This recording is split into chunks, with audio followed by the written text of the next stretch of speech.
CPEC अहम मनसूबो आहे। खिते में वापार खे हथी ॾियण समेत तरक़ी ऐं खुशहाली आणींदो। सीपेक खिते जे मुल्कनि लाइ वापार जो अहम ज़रियो बि साबित थींदो।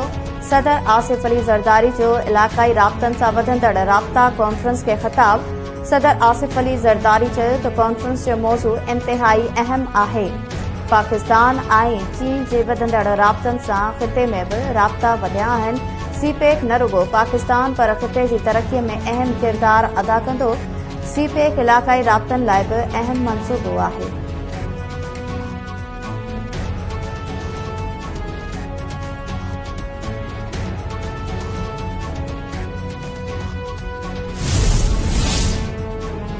वज़ीर आज़म शहबाज शरीफ इस्लामाबाद रजब तैयब अर्दवान इंटरचेंज जो इफ्तिताह करे छॾियो। शहबाज शरीफ चयो आहे त हिन मनसूबे सां इस्लामाबाद में ट्रैफ़िक जे दबाव में घटिताई ईंदी। मनसूबे ते रखियल रक़म खां घटि रक़म ख़र्चाई। घटि वक़्त में मनसूबो मुकमल करण ते मोहसिन नक़वी मुबारक जो हक़दार आहे। मनसूबे जे इफ्तिताह ते मोहसिन नक़वी ऐं संदसि टीम खे ॾिसी ख़ुशी थी। इस्लामाबाद में सॉलिड वेस्ट मैनेजमेंट शुरू कई वेंदी।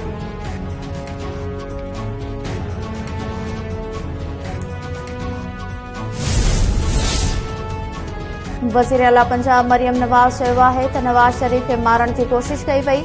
हुकूमत संभाली त चयो वियो त मुल्क जो ॾेवालो निकिरण वारो आहे। मुख़ालिफ़नि खे चवां थी त पंजाब में नवाज़ शरीफ जी धीउ ऐं वफ़ाक़ में उन जो भाउ वेठो आहे। अॼु हर जॻह तां सुठियूं ख़बरूं अचनि पयूं। बुरियूं ख़बरूं सिर्फ़ अटियाला जेल मां अची रहियूं आहिनि। नारोवाल में जलसे खे ख़िताब कंदे मरियम नवाज़ चयो त पीटीआई जे दौर में रिश्वत खां सवाइ को बि कमु न थींदो हो। करप्शन जी रक़म पिनकी ऐं गोगी खे ॾिनी वेंदी हुई।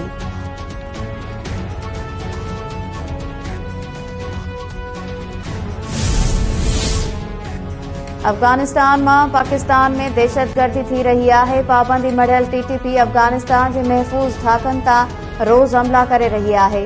अफ़गान हुकूमत पाकिस्तान ख़िलाफ़ पंहिंजी सरज़मीन इस्तेमाल थियण खां रोके। परॾेही वज़ीर इसहाक़ डार जो OIC ग्रुप मीटिंग खे ख़िताब। इसहाक़ डार चयो त LOC पार करण ऐं आज़ाद कश्मीर ते कब्ज़े जूं धमकियूं ॾिनियूं पियूं वञनि। भारत पालारेल कश्मीर जी मुस्लिम इलाइक़नि खे हिंदू इलाइक़नि में तब्दील करण जी कोशिश करे रहियो आहे। फ़लस्तीन मसइले जो वाहिद हल गॾियल क़ौमनि जे ठहराउनि ते अमल आहे। इसराइल ऐं संदसि हामियुनि खे ग़ज़ा में ॿीहर जंग खां रोकणो पवंदो। इसराइल जूं लबनान में कार्रवायूं था ख़िलाफ़ आहिनि। दहशतगर्दी खे ॿीहर शाम में उथण न ॾिनो वञे। असां सभिनी खे गॾिजी शाम जी ख़ुदमुख़्तियारी ऐं सलामतीअ जो तहफ़ुज़ करणु घुरिजे।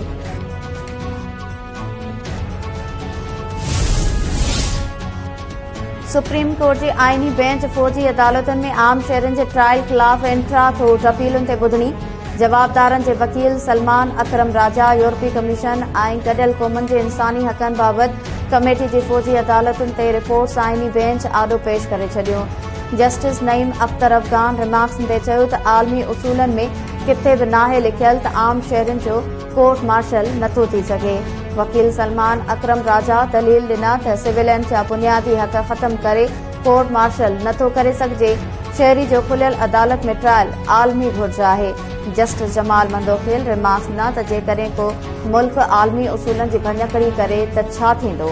सलमान अकरम राजा दलील ॾिना त कुझु आलमी उसूल मञण जी पाबंदी हूंदी आहे, कुझु जी न।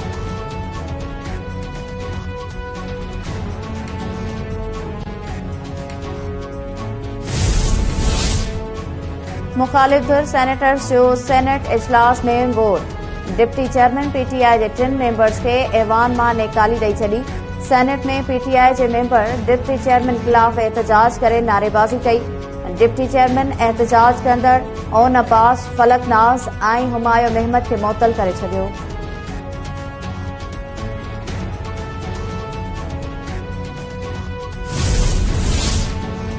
वॾे वज़ीर सैयद मुराद अली शाह जी सदारत में बिज़नेस फैसिलिटेशन कोऑर्डिनेशन कमेटी जो इजलास। वफ़ाक़ी हुकूमत खे इलेक्ट्रिक में सिंध ऐं वापारियुनि खे नुमाइंदगी ॾियण लाइ ख़त लिखण जो फ़ैसिलो। मुराद अली शाह चयो आहे त कोयले जे मुख़्तलिफ़ मंसूबनि ते बिज़नेस कम्युनिटी सिंध हुकूमत सां गॾिजी कमु करणु चाहे थी।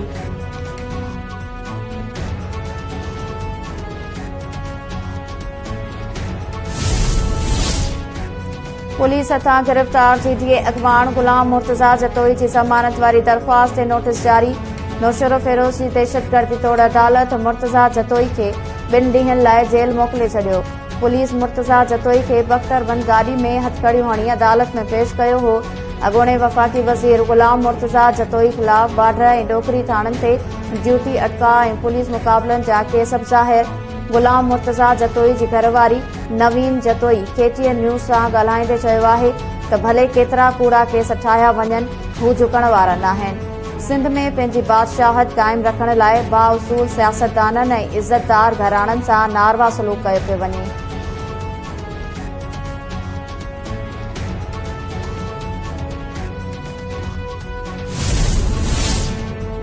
कराची में नौजवान मुस्तफ़ा आमिर के बेदर्दी सां क़त्ल कंदड़ जवाबदार अरम खान 4 ॾींहनि जे जिस्मानी रिमांड ते पुलिस हवाले।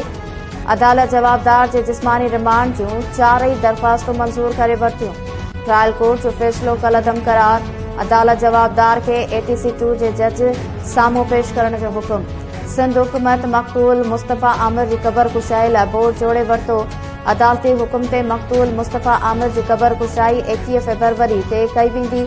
क़बर कुशाई लाइ police surgeon Karachi doctor Sumaiya Syed जी सरबराहीअ में 3 रुकनी बोर्ड जोड़ियो वियो। नौजवान मुस्तफ़ा आमिर खे क़त्ल करे मोजको थाणे जी हद में दफ़न कयो वियो हो।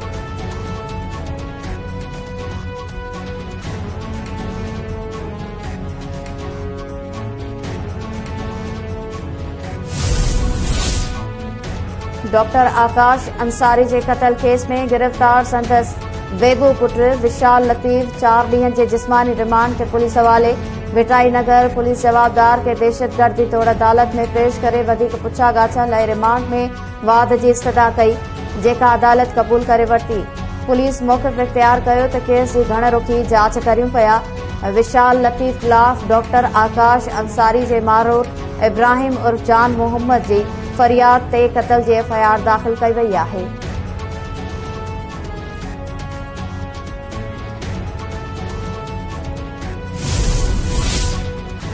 सिंध असेंबली जी पब्लिक अकाउंट्स कमेटी तालीमी बोर्ड जी कारकर्दगीअ ते बेइतमादी ज़ाहिर करे छॾी। PSC सिंध जे समूरनि 7 तालीमी बोर्ड्स में माली बेज़ाब्तियनि ऐं मार्कुनि जे तरीक़ेकार समेत माली ख़र्चनि जी स्पेशल ऑडिट कराइण जो हुकुम ॾेई छॾियो। 4 महीननि अंदरि रिपोर्ट पेश करण जी हिदायत। PSC चेयरमैन चयो त जेकॾहिं गोरख हिल अथॉरिटी जी स्पेशल ऑडिट थी सघे थी त तालीमी बोर्ड्स जी बि ऑडिट थी सघे थी।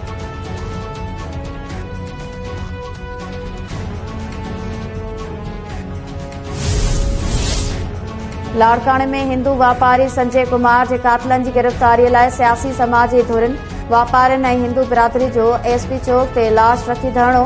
संजय कुमार जा कातिल गिरफ़्तार करण जो मुतालबो। वापारी जे फोत थियण बाद लाड़काणे में सोग, कारोबार बंद। संजय कुमार खे हथियारबंद लाड़काणे में पुर मज़ाहिमत ते ज़ख़्मी कयो हो।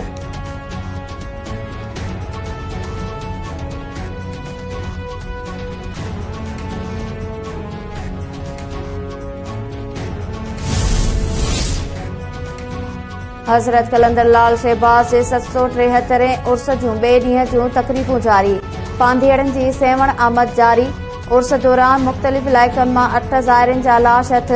पुलिस मूजिबि हथ आयल लाशनि जी अली रज़ा, सज्जाद, सिकंदर, मोहम्मद खान, ग़ुलाम हुसैन, मोहम्मद आरिफ, बाबर हुसैन जे नालनि सां थी आहे।